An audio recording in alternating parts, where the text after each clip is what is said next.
시장 골목에서 와, 보리밥 정식 하나 감사합니다. 주문했는데 이 정도면 거의 잔치상입니다. 큼직한 고등어구이, 구수한 된장찌개, 그리고 테이블을 가득 채우는 반찬들. 아직 숟가락도 들지 않았는데 괜히 웃음이 납니다. 오늘은 포항 죽도시장에서 하루를 시작해 부산에서는 해장으로 좋았던 돼지국밥을 만나고 소주가 절로 들어가던 횟집을 지나 하루의 끝을 책임졌던 실내 포차까지 함께 해보겠습니다. 과연 이번 여행에서는 어떤 음식들이 기억에 남게 될까요? 함께 가보시죠.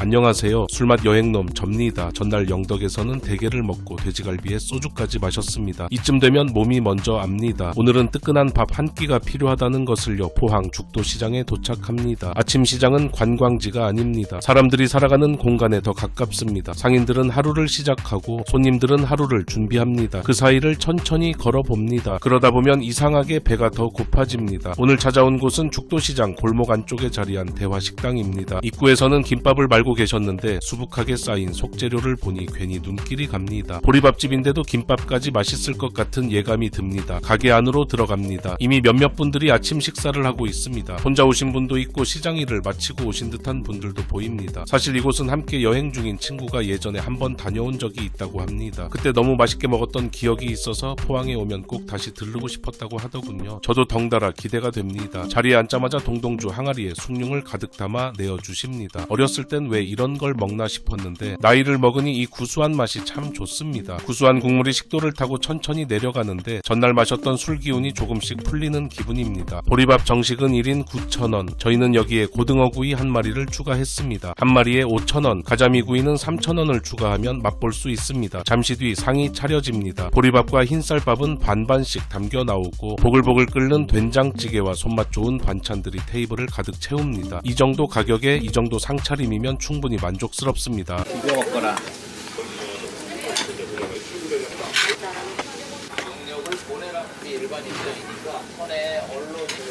먼저 보리밥 위에 나물을 올려봅니다. 한 가지 올리고 또 한 가지 올리고 고추장도 조금 넣어 비벼봅니다. 보리 특유의 톡톡 터지는 식감이 재밌습니다. 자극적이지 않습니다. 그런데 이상하게 자꾸 손이 갑니다. 된장찌개도 한 숟갈 떠봅니다. 구수합니다. 속이 편안해지는 맛입니다. 괜히 뜨끈한 밥 한 끼가 생각났던 게 아니었구나 싶습니다. 이번에는 고등어를 먹어봅니다. 사실 이 친구가 이 집 이야기를 하면서 가장 먼저 꺼낸 것도 고등어였습니다. 여기 고등어는 꼭 먹어야 한다고요. 처음엔 둘이 한 마리를 추가하는 게 욕심인가 싶었습니다. 그런데 막상 먹어보니 충분히 그럴만했습니다. 겉은 노릇하게 바삭하고 속은 촉촉한 기름기를 머금고 있습니다. 짭조름한 생선살과 밥을 함께 씹으니 이보다 더 든든한 아침이 있을까 싶습니다. 반찬이 부족하면 셀프바에서 추가로 가져다 먹을 수 있는 점도 마음에 듭니다. 괜히 반찬 조금 더 달라고 말씀드릴 때 눈치 보이는 경우가 있잖아요. 그럴 필요 없이 편하게 가져다 먹을 수 있어서 좋았습니다. 다만 솔직히 말씀드리면 일부러 여행 와서 긴 시간을 기다리며 엄청난 맛을 기대한다면 조금은 평범하다고 느끼실 수도 있습니다. 화려하지는 않습니다. 대신 맛있고 든든합니다. 가격도 부담스럽지 않습니다. 그래서 더 자주 생각나는 밥상인지도 모르겠습니다. 물론 모든 분들께 완벽한 식당은 아닐 겁니다. 포항에서만 맛볼 수 있는 특별한 한방을 기대하신다면 조금 평범하게 느껴질 수도 있습니다. 하지만 시장의 분위기 속에서 든든한 백반한상을 즐기고 싶다면 충분히 만족하실 것 같습니다. 점심시간에는 손님이 꽤 몰린다고 하니 시간을 잘 맞춰 방문하시는 걸 추천드립니다. 관광객으로 왔지만 잠시 동네 사람이 된 것처럼 밥 한 끼를 먹었습니다. 결국 밥 한 그릇을 깨끗하게 비웁니다. 든든하게 속을 채웠으니 이제 부산으로 내려가야 할 시간입니다. 다만 포항에 왔으니 예전에 방문했을 때 만족스러웠던 해장 맛집 두 곳과 다음번 포항 여행에서 꼭 가보고 싶은 곳 하나를 짧게 소개하고 넘어가겠습니다. 포항에서 해장이 필요할 때 시간은 중요하지 않습니다. 24시간 불을 밝히는 순두부 전문점 수가성이라면 어느 시간이든 속을 달랠 수 있기 때문입니다. 순두부 메뉴만 무려 21가지, 해물부터 소고기까지 취향대로 골라 먹을 수 있고 실제로 이곳에서 정말 만족스러운 해장을 했습니다. 그래서인지 오랜 시간 현지인들의 발길이 끊이지 않고 있습니다. 그리고 맛감자탕, 전날 술을 꽤 많이 마셨습니다. 그래서 이번만큼은 정말 해장만 하고 가려고 했습니다. 그런데 여기 감자탕은 참 위험한 음식입니다. 진한 국물을 한 숟갈 떠먹고 뼈에 붙은 살을 발라먹기 시작하면 마음이 흔들립니다. 해장하러 왔는데 옆 테이블 소주잔이 괜히 눈에 들어옵니다. 결국 저희도 한 병 주문했습니다. 속을 풀어주러 왔다가 다시 술을 부르는 음식, 포항 맛감자탕입니다. 그리고 다음번 포항에 오게 된다면 꼭 들러보고 싶은 곳도 있습니다. 바로 삼뽕우리. 아직 먹어보진 못했지만 개복치 대창구이라는 독특한 메뉴가 있다고 합니다. 대체 어떤 맛일지 벌써부터 궁금해집니다. 이제 정말 포항을 뒤로 하고 부산으로 내려가 보겠습니다. 포항까지 함께하던 친구는 갑자기 일이 생겨 먼저 올라갔습니다. 혼자 부산에 도착해 모텔에서 잠시 쉬었다가 다시 밖으로 나옵니다. 오늘은 해장이 필요합니다. 찾아온 곳은 부산 연산동의 수복돼지 국밥입니다. 사실 이곳은 처음이 아닙니다. 예전에 명장동 지점을 방문했다가 정말 맛있게 먹었던 기억이 있습니다. 부산에 다시 오게 된다면 꼭 한 번 더 들러야겠다고 생각했던 곳이기도 합니다. 혼밥을 잘하는 편은 아니지만 국밥집만큼은 이상하게 아주 조금은 편합니다. 혼자 온 손님들도 많고 누구 하나 눈치를 주지 않습니다. 각자의 국밥 앞에서 조용히 하루를 이어갈 뿐입니다. 마치 독서실 분위기. 주문한 메뉴는 비계 국밥. 비계라는 단어 때문에 굉장히 느끼할 거라 생각하실 수도 있는데 의외로 부담스럽지 않았고 개인적으로는 정말 맛있게 먹었습니다. 무엇보다 여긴 고기가 참 좋습니다. 퍽퍽함은 전혀 없고 잘 삶아져 씹을수록 만족스럽습니다. 잠시 뒤 국밥 한 그릇이 모습을 드러냅니다. 야들야들하게 비계가 붙은 고기들이 듬뿍 올라가 있습니다. 보기만 해도 든든합니다. 한 점 집어 먹어봅니다. 역시 맛있습니다. 입안에 넣는 순간 사르르 녹아내리고 비계의 고소함과 돼지고기의 풍미가 자연스럽게 이어집니다. 부드럽지만 느끼하지 않고 잡내 없이 깔끔합니다. 왜 이 집을 다시 찾고 싶었는지 바로 알 것 같습니다. 개인적으로는 정말 좋아하는 스타일의 돼지국밥입니다. 부산에서 먹었던 국밥들 중에서도 손에 꼽을 정도로 만족스러웠습니다. 개인적으로는 용호동의 합천돼지국밥도 정말 좋아합니다. 부산에서 여러 돼지국밥을 먹어봤지만 여전히 가장 먼저 떠오르는 곳 중 하나입니다. 혹시 아직 취향에 맞는 돼지국밥집을 찾지 못하셨다면 한 번쯤 가보셔도 좋을 것 같습니다. 뜨끈한 국물 한 숟갈까지 더하니 전날의 피로가 조금씩 풀리는 기분입니다. 역시 해장에는 국밥만 한 게 없습니다. 혼자 먹는 한 끼였지만 오히려 더 편안했던 시간이었습니다. 든든하게 속을 채웠으니 이제 또 부산의 다음 맛을 찾아가 봅니다. 돼지국밥으로 속을 달래고 나니 부산에 사는 지인에게 연락이 왔습니다. 혼자 조용히 하루를 마무리할 생각이었는데 결국 또 술자리가 만들어집니다. 도착한 곳은 연산동 간포 참가자미 횟집. 사실 이 근처에서 참가자미회로 가장 유명한 곳은 따로 있습니다. 바로 독도 참가자미. 오후 6시쯤이면 괜찮겠지 싶어 들어가 봤는데 예약을 하지 않으면 자리가 없다고 합니다. 아쉬운 마음에 근처 녹산 횟집으로 향했지만 상황은 마찬가지. 일단 기다려볼까 하다가 이시가리 가격을 여쭤봤는데 40만 원이 넘는다는 이야기에 기분 좋게 포기했습니다. 그렇게 길가에 서서 다시 검색을 시작했고 결국 발길이 닿은 곳이 바로 이곳입니다. 처음 보는 사람이라면 이게 정말 가자미회가 맞나 싶을 정도입니다. 처음 회가 나왔을 때부터 눈길이 갑니다. 참가자미를 길고 얇게 부채처럼 펼쳐 썰어낸 모습이 꽤 인상적입니다. 어딘가 한복 보자기를 닮은 모양입니다. 보기만 해도 손이 쉽게 가지 않을 정도로 곱게 담겨 나옵니다. 처음엔 독특한 모양 때문에 시선이 갔는데 몇 점 먹다 보니 왜 많은 사람들이 이런 참가자미회에 빠지는지 알 것 같습니다.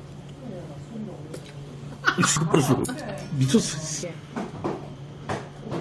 비리지 않고 씹을수록 은은한 단맛과 고소함이 올라옵니다. 그리고 중간중간 기분 좋게 씹히는 뼈의 식감, 오독오독한 소리가 입안에 재미를 더해줍니다. 부드럽기만 한 회와는 또 다른 매력입니다. 이래서 새꼬시를 좋아하는 분들이 참가자미회를 찾는구나 싶습니다. 이건 지금도 문득 생각나는 회입니다. 다음에는 미리 예약을 해두고 독도 참가자미에도 꼭 가보겠습니다. 과연 얼마나 다를지 그 이야기는 다음에 들려드리겠습니다. 마치 하이닉스 주가처럼 꾸준히 우상향하던 제 몸무게도 지난주에는 잠시 숨을 고르는 모습이었습니다. 그래서 튀김에 조금 더 욕심을 내봤고 다행히 상승분도 어느 정도 회복할 수 있었습니다. 그리고 마지막은 매운탕입니다. 산초가 들어갔던 것 같은데 정확한 기억은 없습니다. 다만 국물 한 숟갈 뜨는 순간 속이 확 풀렸던 건 분명합니다. 그렇게 참가자미회 한 상을 끝냈습니다. 그런데 부산의 밤은 아직 끝나지 않았습니다. 이쯤에서 제가 좋아하는 부산 횟집들도 짧게 소개하고 넘어가겠습니다. 특유의 드라이한 식감을 살린 붕장어회는 고소함이 한도 초과였고 날씨 좋은 날 소주 한잔하기엔 연화리 해녀촌만한 곳도 없었습니다. 영롱한 오징어회에 전과 조개탕까지 기본으로 나와 술이 멈추지 않았고 초밥집은 많이 다녀보지 않았지만 최근에만 3번 방문했을 정도로 만족스러웠습니다. 바다장어구이는 방아잎 무침과 함께 먹는 그 조합이 정말 인상적이었고 꼼장어구이는 지금까지 5번 넘게 찾았을 만큼 만족도가 높았습니다. 겨울에는 굴포차가 좋고 합리적인 가격에 이시가리를 맛볼 수 있는 곳도 있습니다. 그리고 정말 맛있는 회에 집중해서 소주 한잔하고 싶을 땐 저는 새총횟집을 찾게 됩니다. 됩니다. 참가자 미회에 소주까지 마셨으니 이제 정말 하루를 마무리해야 할 것 같습니다. 그런데 술자리는 늘 계획대로 끝나지 않습니다. 술을 아예 안 마셨으면 모르겠는데 술을 마신다고 여기서 끝내면 엄마한테 혼납니다. 그래서 터벅터벅 걸어서 도착한 곳은 연산동 녹두밭입니다. 간판부터 세월의 흔적이 느껴지는 동네 술집입니다. 정구지전 3,000원, 해물파전이 6,000원, 알탕이 8,000원입니다. 요즘 물가를 생각하면 오히려 가격표가 예전 그대로 멈춰 있는 것 같습니다. 결국 저희도 자리에 앉아 해물파전과 알탕을 주문합니다. 그리고 당연하다는 듯 소주도 한 병 추가합니다. 잠시 뒤 해물파전이 먼저 나옵니다. 사실 6,000원짜리 파전에 큰 기대를 하긴 어렵습니다. 그런데 생각보다 훨씬 괜찮습니다. 노릇하게 잘 붙여졌고 고소함이 확 퍼집니다. 화려한 파전은 아닙니다. 하지만 소주 한 잔 곁들이기엔 부족함이 없습니다. 오히려 이런 투박한 스타일이 술집 분위기와 더 잘 어울립니다. 여기는 딱 마지막 한 잔이 아쉬울 때 들르기 좋은 곳입니다. 이어서 알탕도 나옵니다. 이게 8,000원이 맞나 싶을 정도로 넉넉하게 나옵니다. 큼직한 냄비 가득 담겨 나온 모습에 괜히 한 번 더 가격표를 확인하게 됩니다. 국물은 얼큰하고 시원합니다. 참가자 미회에 소주를 충분히 마시고 왔는데도 이 국물을 떠먹다 보니 이상하게 소주잔을 또 들게 됩니다. 주변을 둘러보니 다들 비슷합니다. 거창한 안주 하나 없이 전 하나 놓고 마시고 탕 하나 놓고 마시고 이야기 하나 꺼내놓고 또 마십니다. 아마 이 집의 매력도 그런 것 같습니다. 엄청난 맛집이라서가 아니라 부담 없이 들어와 오래 머물 수 있는 술집. 만원대 초반이면 안주 2개를 놓고 술 한잔 할 수 있는 요즘 보기 드문 곳. 그래서인지 부산 사람들의 저녁이 자연스럽게 이어지고 있었습니다. 영덕을 지나 포항에서 시작한 하루가 어느새 부산의 깊은 밤까지 이어졌습니다. 이제 정말 마무리해야 할 것 같은데 이상하게 소주병은 아직도 비어있지 않습니다. 저기 종근 오빠. 옳지. 한다. 옳지. 부산 지인은 너무 취해서 집으로 갔고 너무 더 취한 저는 부산 유튜버 보리꼬리님 커플을 만나러 또 택시에 올랐습니다. 그리고 또 마시고 또 마시고 결국 노래방까지 갔습니다. 다음날 아침 눈을 떠보니 숙취가 심상치 않습니다. 모텔 퇴실 시간까지는 도저히 버틸 수 없을 것 같아 하루를 더 숙박하기로 했습니다. 그런데 막상 연장을 해놓고도 오후 늦게까지 자다 깨달을 반복하다 보니 차라리 집에 가는 게 낫겠다는 생각이 들었습니다. 결국 짐을 챙겨 부산역으로 향합니다. 떠나기 전 마지막으로 순두부찌개 한 그릇으로 속을 달래고 서울행 기차에 몸을 실었습니다. 그렇게 몇 시간을 달려 집에 도착했고 여행의 마지막 식사는 역시나 맥도날드였습니다. 몸은 굉장히 피곤한데 이상하게 배는 또 고픕니다. 이렇게 속초, 고성에서 시작해 동해, 삼척, 울진, 영덕, 포항 그리고 부산까지 이어진 4박 5일 여행이 모두 끝났습니다. 함께 먹고 마시고 걸어주신 여러분께 진심으로 감사드립니다. 지금까지 술맛 여행놈이었습니다. 긴 영상 끝까지 시청해 주셔서 대단히 감사합니다.